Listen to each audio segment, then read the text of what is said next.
What if the SEC does not cannibalize itself? What if the SEC has like 5 or 6 teams that win double-digit games? Obviously, it's a best-case scenario for them. They got a bunch of teams: Georgia, Texas, Bama, LSU, Ole Miss, Missouri, Tennessee. They all have over-under win totals of 9.5 or higher. Certainly, there is not a world where they all hit the over, but, maybe A&M or maybe Oklahoma surprise and hit their over in exchange for Bama or LSU not. Point being, let's just play it out for argument's sake here for a second. 12 teams in the playoff this year. You've got your auto bid, and then every other, you got 4 auto bids, and then we've got to fill the playoff field with at-larges. So the other day, I asked what happens or what if the SEC cannibalizes itself, and the champ's 11-2, and you just got a bunch of 8-4, 9-3. Well, this is the inverse of that. What happens if there's this clear separation? There's almost like a big tier 1, no tier 2, and there's just a garbage tier 3. So you either won 10 games or you won 6 games.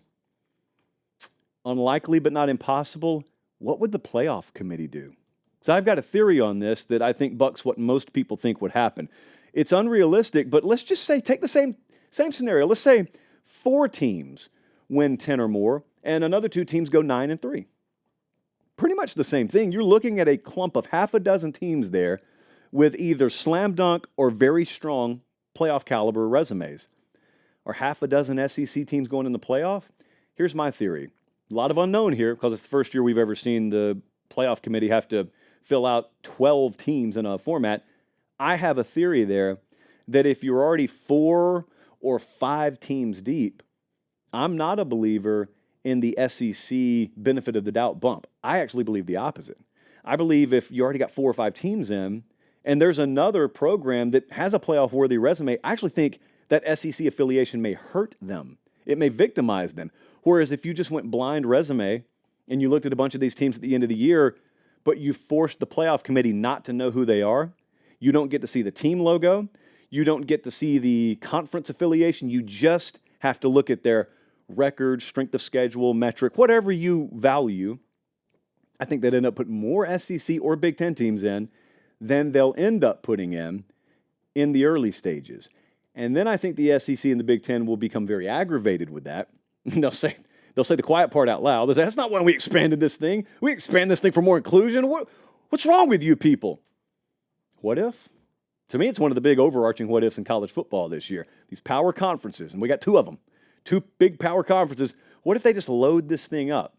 Well, everyone else won't like it, but the 2 power players will be happy, SEC and Big Ten. But if the SEC and Big Ten have some what they deem to be playoff caliber resumes and teams that are left out, simply because the committee looks around and says, well, we can't make it full of just you guys, how do they respond?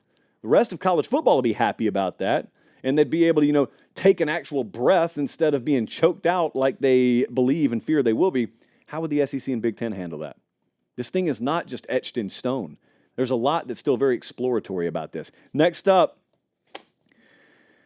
out west, what if USC's defense does not improve drastically this year? I think the first thing that would happen come December is I would trade places with a lot of USC folks. See, right now, I've been very cautious with this because I don't believe they'll make these quantum leaps and bounds improvement defensively this year. A lot of my USC viewers do. So they've been calling me a Trojan hater, this and that. You can't just have an opinion on something. If it's negative, it has to come along with hate. So USC hater here. Well, what would happen would be the net result if they do still underachieve defensively again this year, despite bringing D'Anton Lynn across town, a guy who I believe in. The staff they put together, I believe in them. Got no problem with that. I don't think they have the players yet. So that's the reason for me feeling how I feel. But if they do end up falling short and they don't live up to the hype that a lot of the fan base has started to generate for them, I'd be sitting here saying, this is what you should have expected.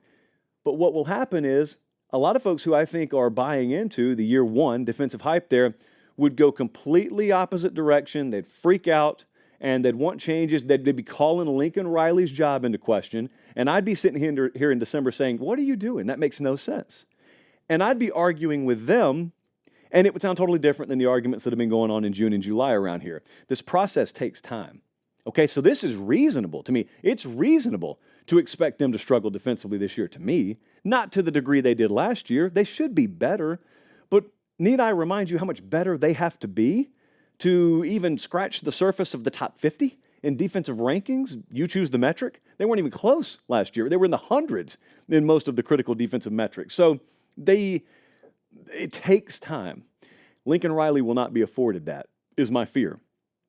It's not a hot seat conversation. It's Riley got a few years in, and I'm a believer that when he left Oklahoma and Alex Grinch decided to come with him, he understood, man, if this guy's going to come with me, I got to give him a couple years at least. And he did. And you can call that a mistake or not. Alex Grinch was not the best guy for the job.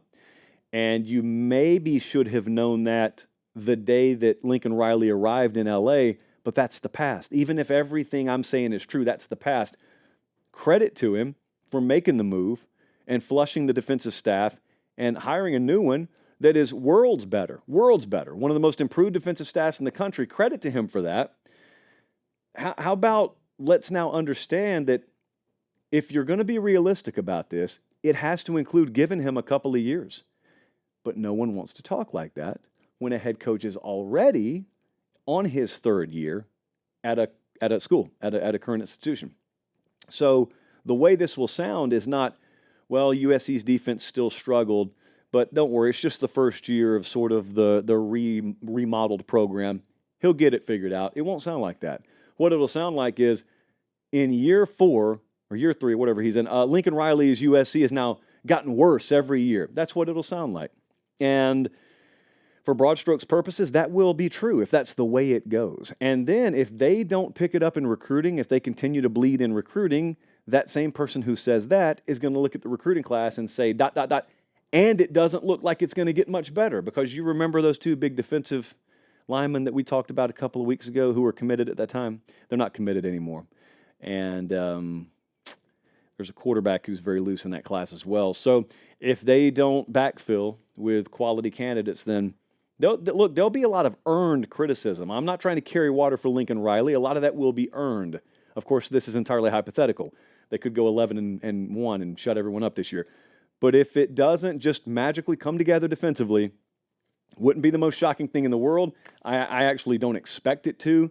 And as a result, if they're sitting there 7-5, 8-4, it doesn't mean he made the wrong moves. It may just mean there was no move you could make given their personnel situation and have a top 20 defense. You know, the EA sportsification of USC's defense is pretty unlikely to happen this year. Third what if? Hop a jet all the way across the country. What if Kyron Drones, the quarterback of Virginia Tech, what if he leads them to a top 5 rushing offense? Does anyone realize what that would mean? What kind of tremor effect that would have in the ACC? You're used to talking about FSU, as you should be. Clemson, as you should be. Miami sort of snaked their way into the conversation this year. But if you look at the odds to win the ACC, if you go over to FanDuel, you get past those first 3. You got Louisville in there. You know, you got NC State in there. But you don't get too much further down the list before you see Virginia Tech. And there's not this massive drop-off in the odds before you get to Virginia Tech. What are odds makers seeing there? Well, if you were to promise me Kyron Drones at quarterback is part of a top 5 rushing offense, you would see a contender to win the ACC, because you look elsewhere on this team and they will not have to spend a whole lot of September figuring themselves out. It's a veteran-laden roster. They return 4 offensive linemen. They're leading running back returns on top of Kyron Drones. They've got a top 10 overall team in terms of returning production. It's a good defense. It's a good pass rush. They should have potentially an elite run game this year. Their schedule is very manageable. And Virginia Tech's the kind of team who could sneak up on you, but shouldn't be able to sneak up on you, because a lot of the indicators are there with this team. Now, I know that they would prefer the country not realize that, but part of being a contender is being able to perform when expectation is there. They've got a game at Miami the last week of September, and they got a game with Rutgers the week before that I'm not overlooking, but that's not a conference game. They open conference play at Miami, and I don't think anyone in the ACC is really focused on that game so much right now. Miami folks are focused on their game at Florida. Clemson folks are talking about FSU and vice versa, and FSU is talking about Miami, and there's just not a whole lot of chatter right now outside of certain confines about Virginia Tech. And you know what? I think there should be. This is a buzz up there that's been pretty bottled up. We were up there in the spring. I went up there and watched practice, talked with most of the staff. No cockiness whatsoever. They know they're still pretty thin in certain parts of the roster. There was an effort by Brent Pry and his staff that I need you to understand had to be started from scratch. The concept of Virginia Tech keeping key talent in Virginia home used to be taken for granted.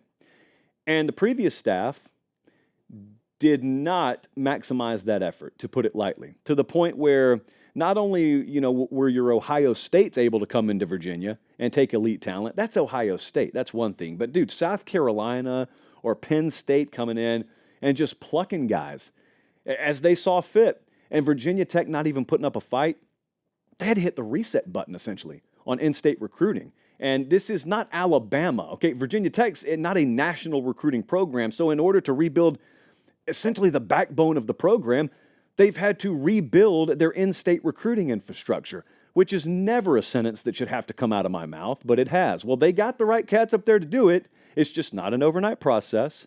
But now you get another year in, and think about what that would do. Think about what kind of giant billboard that would be if they end up being the surprise team in the ACC this year. So those are 3 what-ifs for me.